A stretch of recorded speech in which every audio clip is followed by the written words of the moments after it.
Memory transcription subject, Captain Sovlin, United Nations Fleet Command. Date, Standardized Human Time, November 27th, 2136. The United Nations extended me an official plea deal, which my lawyer was quick to secure. I was to serve with the Terran military for at least 5 years as penance for my debt. The fact was, someone of my sickening proclivities was useful to them, and I knew a lot about Federation ships. Outlining a species' military tendencies and technological weaknesses was my speciality. The humans had cobbled together a fleet from the offerings that trickled in from dozens of planet states.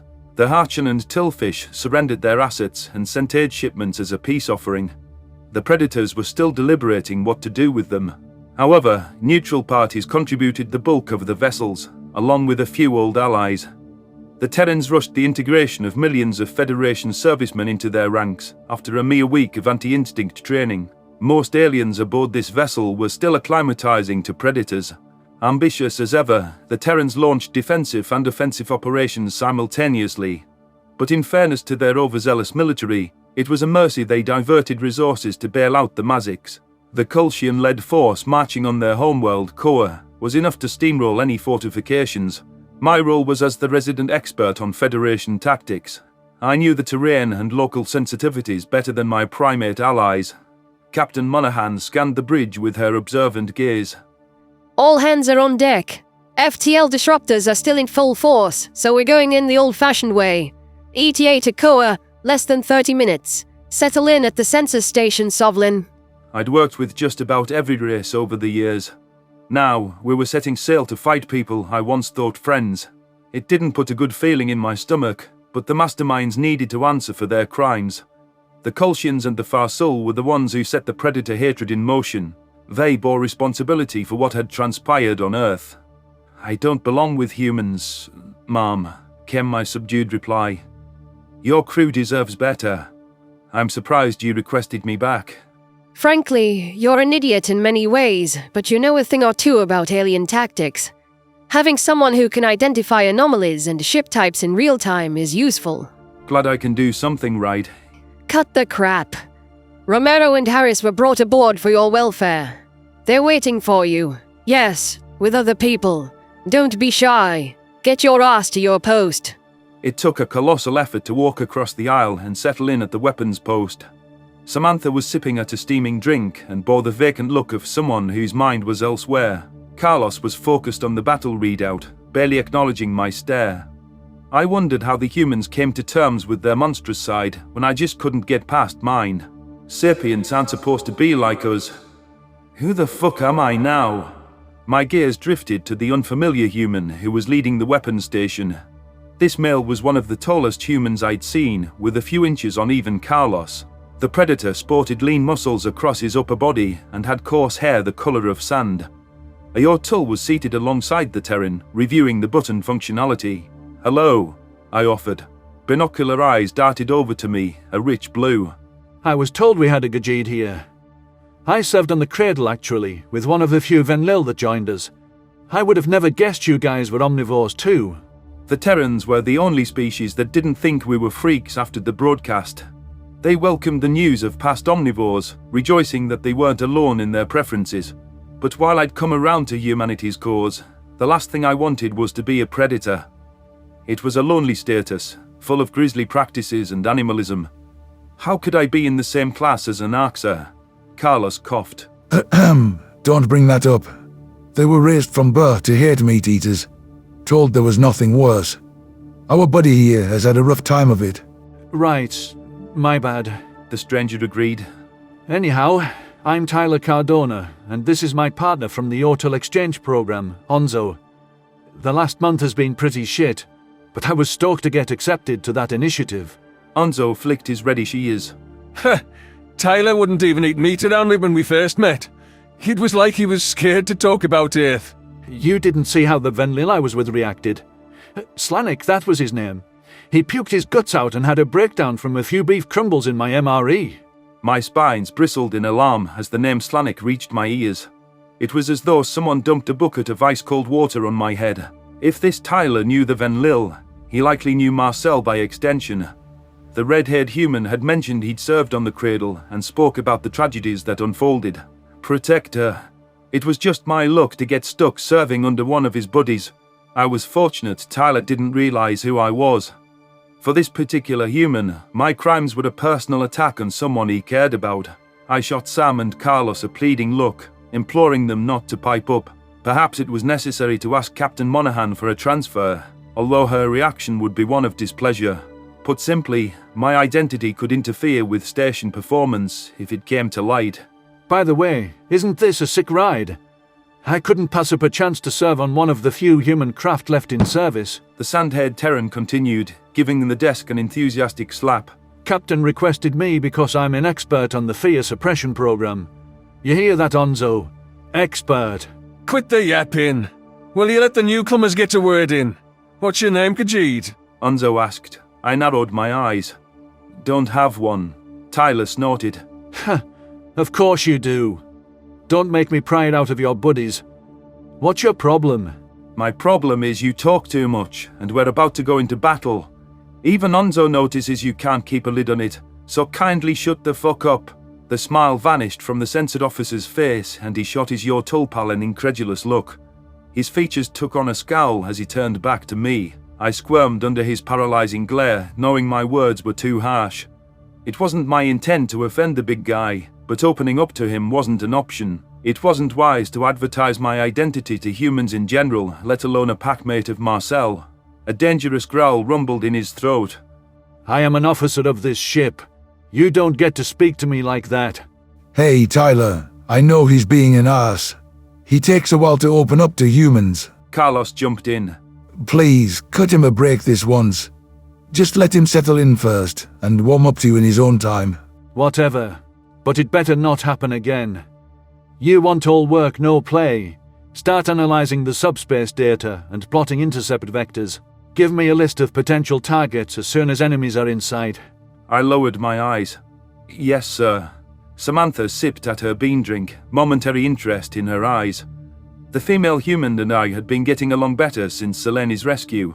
All the same, I wondered if she'd turn me in to Tyler down the line. After this battle, I had to get myself transferred to a different station. Weapons would be more up my alley anyways. With a great deal of effort, I zeroed in on the sensor data. The subspace trails we could detect were faint, coming from the direction of Arthur. We had assumed the enemy would beat us here by a few hours. Visual contact was needed to assess the drive signatures and determine how many species we were up against.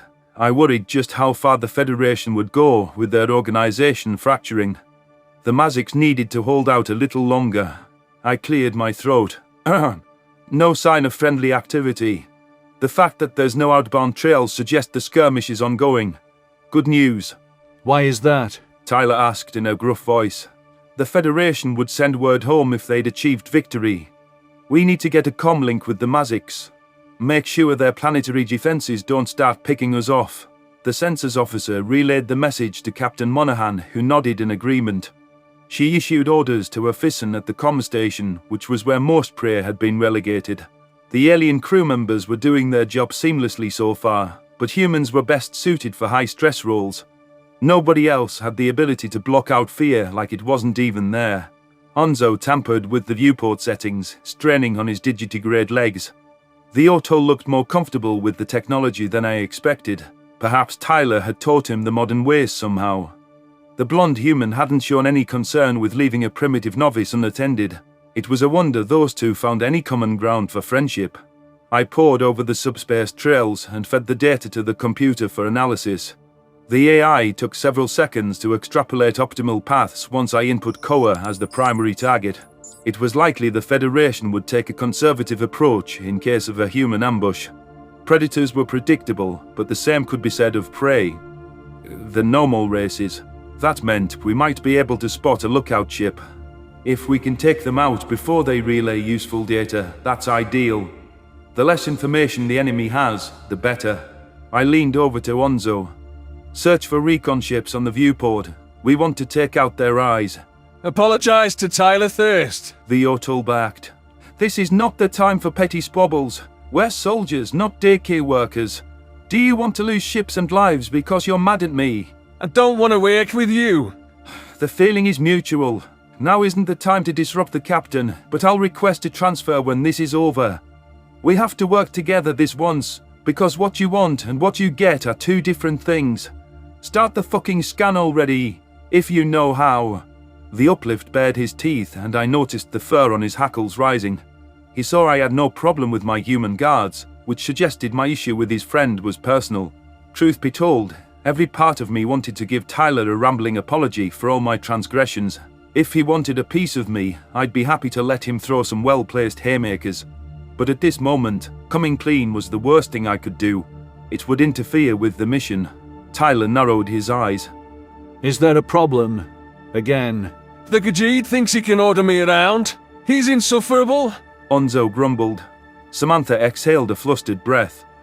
He only said to search for scout ships. The feds will take more caution than usual, I imagine. If he's giving solid advice, go with it, The tall officer said. Onzo, I know you're sticking up for me, but there's too much at stake to be arguing now. I can look out for myself, okay? The Yotul pinned his ears back before shifting the viewport at maximum magnification. Idle asteroids greeted us from the circumstellar disk, but nothing was of particular interest. In the meantime, our comm station had established contact with the Maziks. They sounded uncharacteristically happy to be on the line with the human fleet. Kaulos leaned close to my ear. You could just make up a name, man.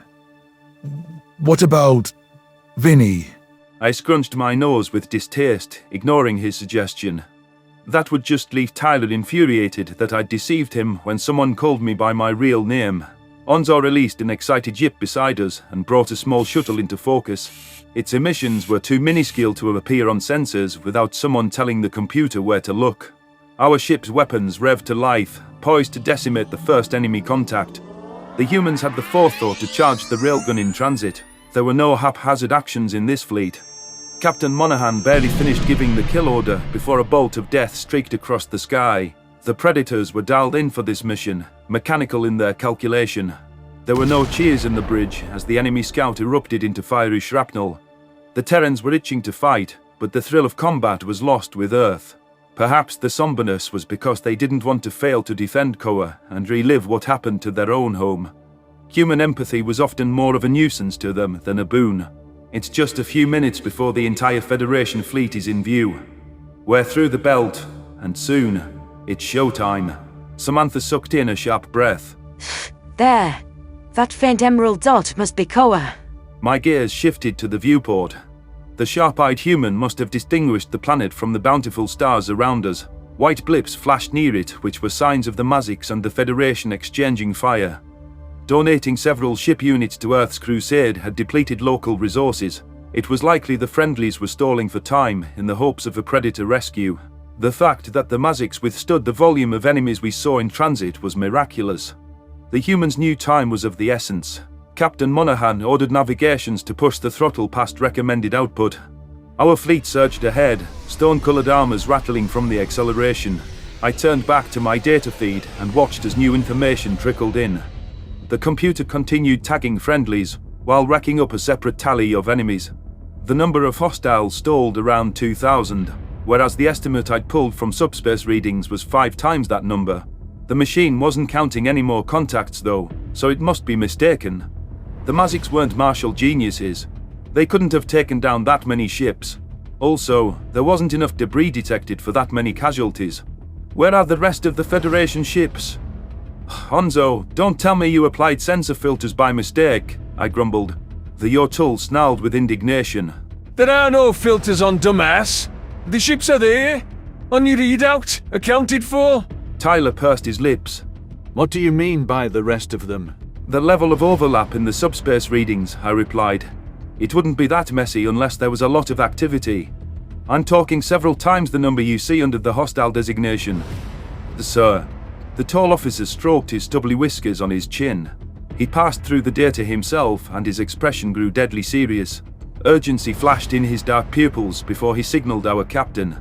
Those predator instincts could draw tactical conclusions much faster than my own. Humans acted before we even determined the problem.